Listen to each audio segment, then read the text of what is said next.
Hello everybody, welcome back to the channel. I'm sitting here at my drawing board. The light might be a bit funny, it's early in the morning. As you can see, this is it. Corner of my living room, traffic noise outside, not a fancy studio. This is how I've always worked. I'm just going to start this new commission. Just showing you the setup here. Simple easel, it's literally made out of an old piece of wood and an old computer stand, which I think I've had this little setup now for 15 years, something like that. Don't need anything more complicated. This bendy light, you can bend it to any place you want. You can put it right up close to the drawing, which at my age, with my eyes, I need to be able to peer into the drawing when I'm doing all the close-up detail. The biggest I usually work at is A3, but as you can see, this is an A1 drawing board, so I can do much bigger pictures if I want to. Then of course you have to then mess about taking photographs of them. So like a lot of artists, I often work at A4 because I don't know if I can swivel the camera around and show you. That little setup there is what we used to call in the old days desktop publishing. So it's very gloomy in here this morning. You might not get a good picture of this, but I'm just going to try and show you what I've got on the board. Over there is the brief for the commission. You might be able to see the guy's name, Donovan. I'm going to big him up, Donovan Cleckley. Donovan is a women's rights campaigner. He's a gay man from America, quite well known in feminist circles. And I've done a lot of work for him, unpaid. And a lot of the illustrations I've done for him have ended up on a website called womenarehuman.com. So what I do is I put the brief up on the board so that if I need to be reminded what my client has asked me to do. And I call them a client whether it's paid or not. The vast majority of them are unpaid. And we're going to start trying to draw it, and I'll explain to you exactly what this guy wants and how I'm going to interpret it. I'll show you first of all the equipment I use.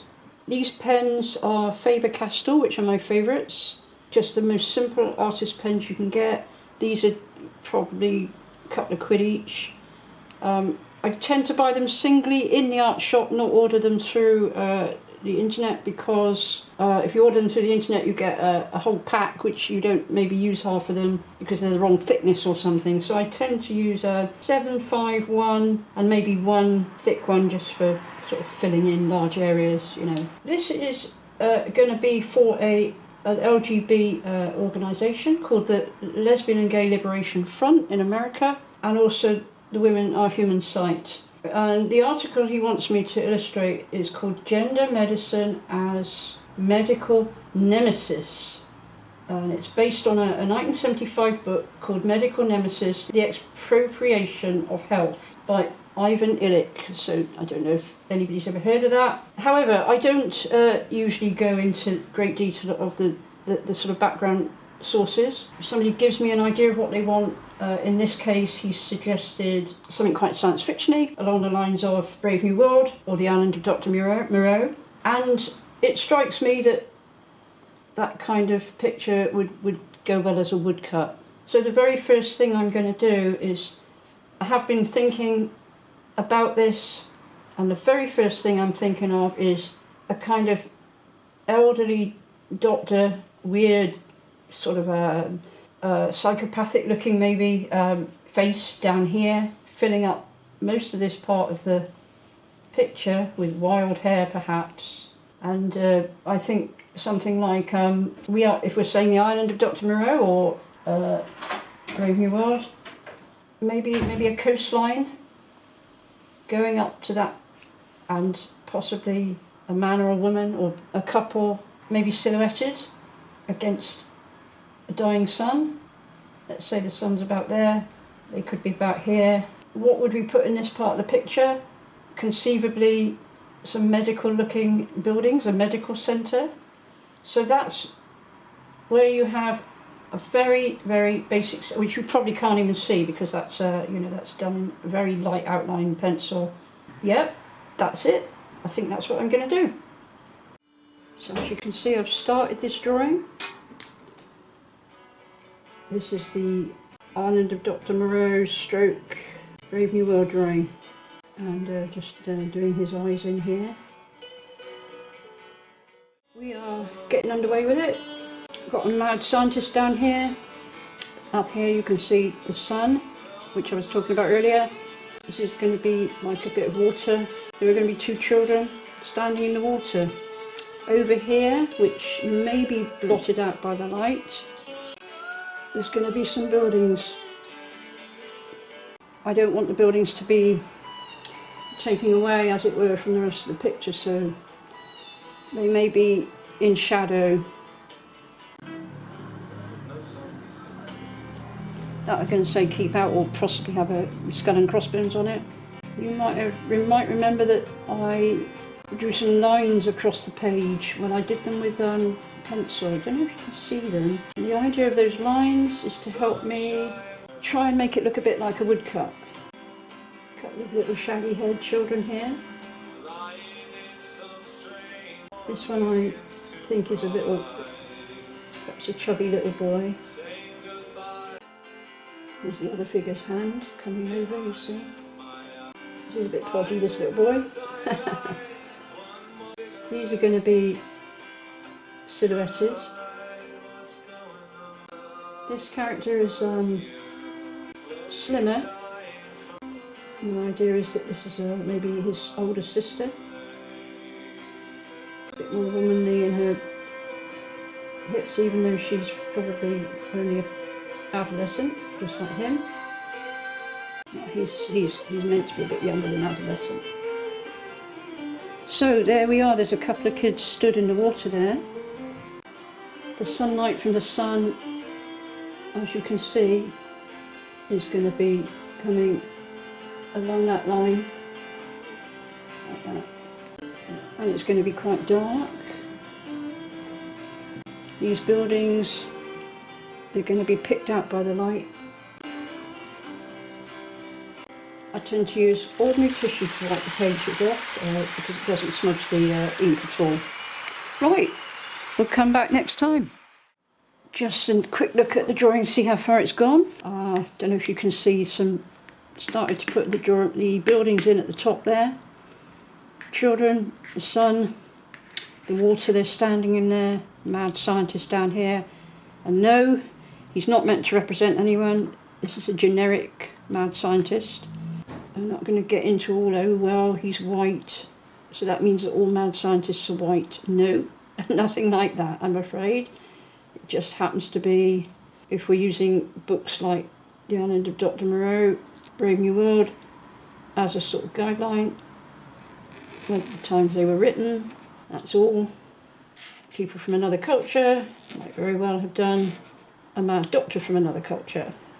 That is not anything to do with why he looks the way he does. Why do I even have to say a thing like that? But you know the way things are these days.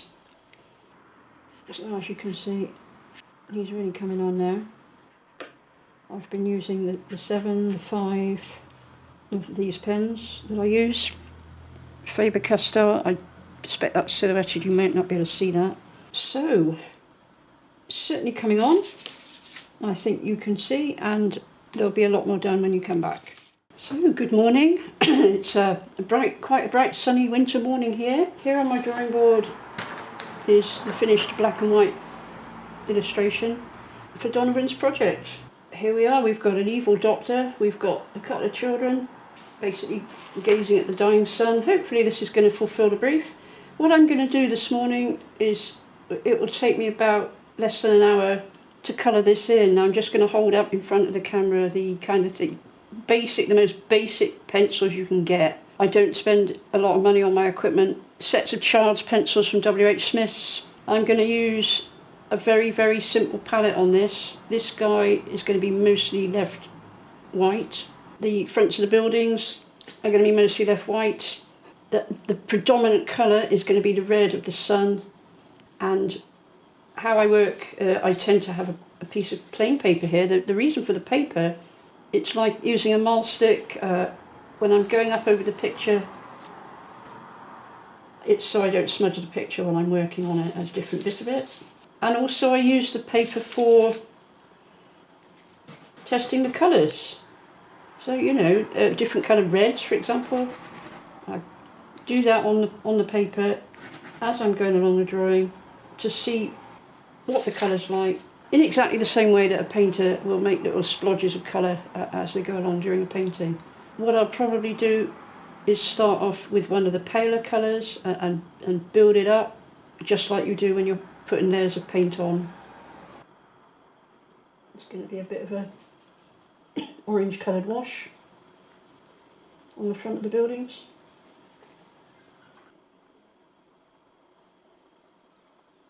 Starting off with a very pale colour. Other place you're going to see an orange wash is right around the edge of the sun there.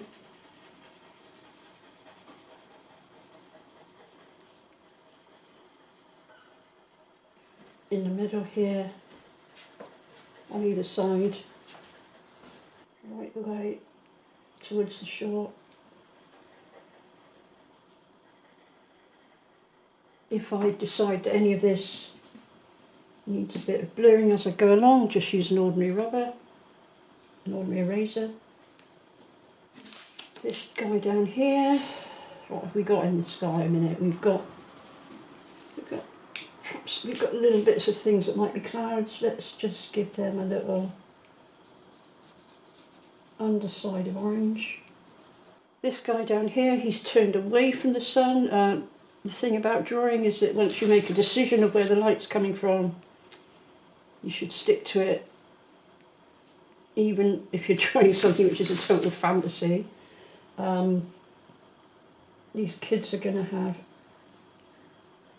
bit of an orange glow around the edge of their bodies.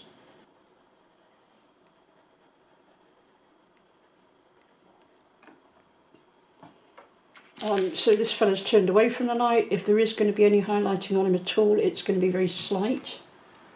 So the things that would pick up the light in real life, like the stethoscope, put a very slight bit of orange wash on it to pick it up. He's got a bit of his collar turned towards the sun here. Just pick a bit of that up with orange. His face really is well turned away from us, but maybe a very slight suggestion of highlighting. If I really hate this idea, I can always blur it out again. This is the beauty of using pastels. You can start off very, very lightly, just to give a suggestion of where everything's going to be. You can use an ordinary razor to rub them out again. He hardly needs any, he's not going to have hardly any light on him, you see. Maybe a bit round here on the seashore, just where land meets the sea. So, putting an orange wash on has given me a guideline now of where all the other colour is going to go. I hope you can see that, and we'll show you a bit more in a minute. Just quickly, I decided that he should have a sort of eyeglass, being that he's meant to be an old-fashioned doctor. So because I didn't have the eyeglass, I'm going to use a Tipp-Ex pen to draw in where the eyeglass will be. I have put a guideline on this already, but this is just to show you what I'm doing. This is a Tipp-Ex pen, absolute godsend to artists. This is oh, I don't know what they're called, and the thing that they used to hold the eyeglasses up with.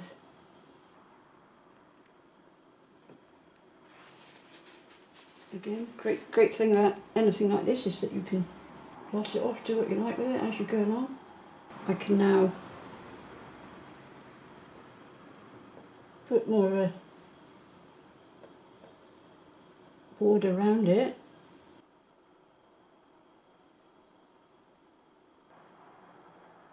This is Tipp-Ex is still a little bit wet there.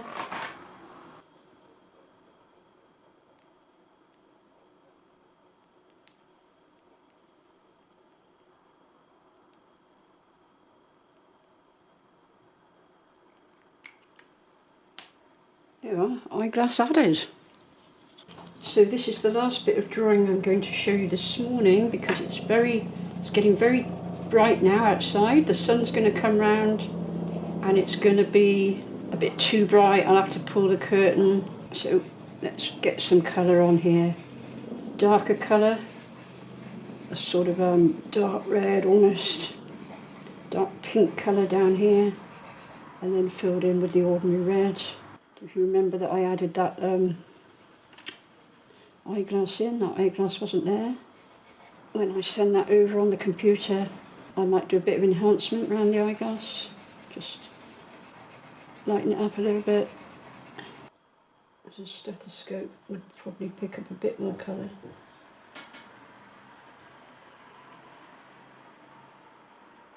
Than he is himself. So, the very middle of the sun again, we're using this this dark, almost purpley colour. Just in the middle there.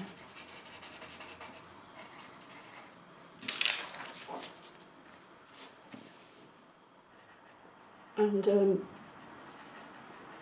this sort of colouring in, depending on what you want the end result to look like, you can either make sure you leave a lot of pencil marks, because you might want to show a lot of texture. In this case, I'm actually working on quite a smooth paper. It's not my normal paper, and that's because of pandemic issues.